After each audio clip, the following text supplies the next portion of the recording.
Dampak virus corona, Gubernur Edi sebut pemerintah pusat akan gelontorkan dana untuk warga tak mampu. Gubernur Sumatera Utara, Edi Rahmayadi mengatakan, pemerintah pusat akan segera menggelontorkan dana kepada masyarakat kurang mampu. Bantuan ini diharapkan bisa membantu perekonomian masyarakat, di mana saat ini kondisi Indonesia, khususnya Sumatera Utara masuk kategori darurat penyebaran virus corona atau COVID-19. Para pekerja, baik itu yang berada di kantor swasta dan aparatur sipil negara sudah dimintakan untuk bekerja di rumah, guna mengantisipasi penyebaran.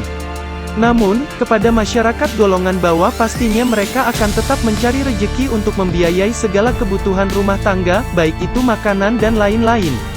Pemerintah pusat akan memberikan tambahan bantuan uang tunai kepada masyarakat tidak mampu, kata Gubernur Sumatera Utara Edi Rahmayadi, Jumat tanggal 27 Maret tahun 2020. Akan tetapi, Edi tidak menyebutkan secara detail berapa jumlah dana yang akan diterima oleh setiap keluarga. Ia mengatakan, kebijakan ini adalah bentuk dan bagian atas tanggung jawab pemerintah kepada masyarakat. Mantan Pangkostrat ini berharap dana ini segera digelontorkan kepada masyarakat yang tidak mampu.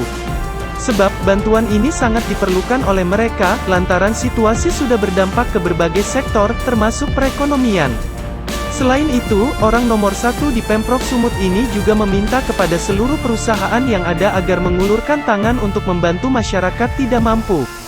Saya mengajak pengusaha yang berkemampuan lebih agar membantu mereka yang berada di lapisan paling bawah, mari kita ulurkan tangan saling bantu untuk mengatasi masalah ini, jelasnya.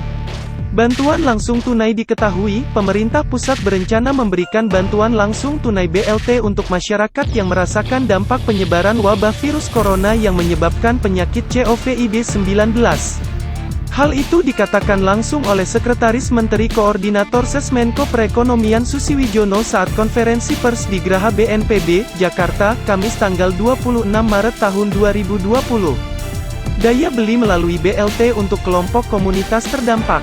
Seperti kita ketahui, wabah COVID-19 ini yang paling terdampak adalah masyarakat perkotaan.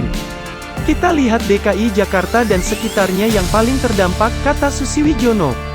Karena itu, kami menyiapkan bentuk bantuan sosial melalui BLT untuk meningkatkan daya beli kelompok terdampak, lanjutnya.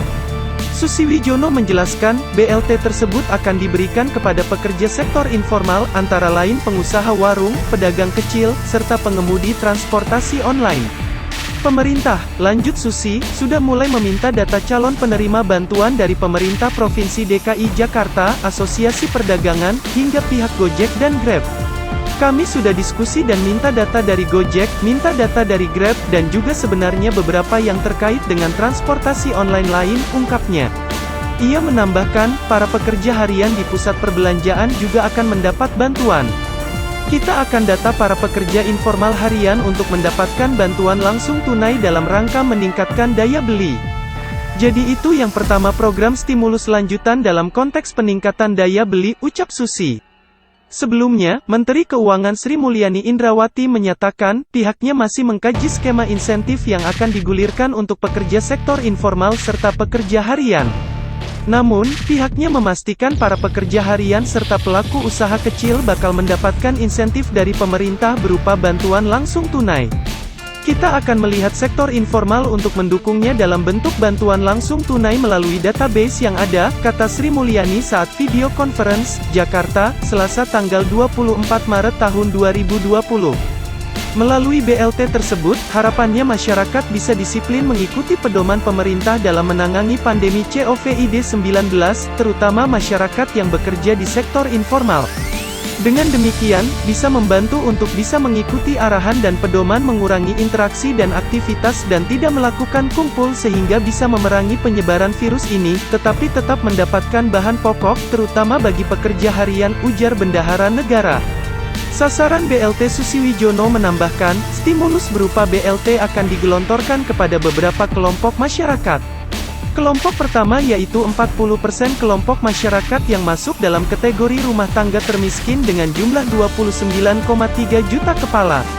Adapun hingga saat ini, pemerintah telah memiliki data penerima bantuan pangan non-tunai BPNT sebanyak 15,2 juta orang sebagai sasaran penerima kucuran BLT. Untuk yang 14,1 juta sedang dihitung lagi, sembari digulirkan yang 15,2 juta nanti dikompilasi terus dari data yang 14,1 juta, jelasnya. Selain itu pemerintah juga akan menggulirkan BLT untuk kelompok komunitas terdampak, utamanya pekerja informal di perkotaan. Pemerintah pusat pun tengah berkoordinasi dengan pemerintah daerah untuk bisa mendapatkan data pekerja informal yang meliputi pemilik warung, pedagang pasar, serta ojek online. BLT untuk kelompok komunitas terdampak, untuk COVID-19 yang paling terdampak ini kan masyarakat perkotaan.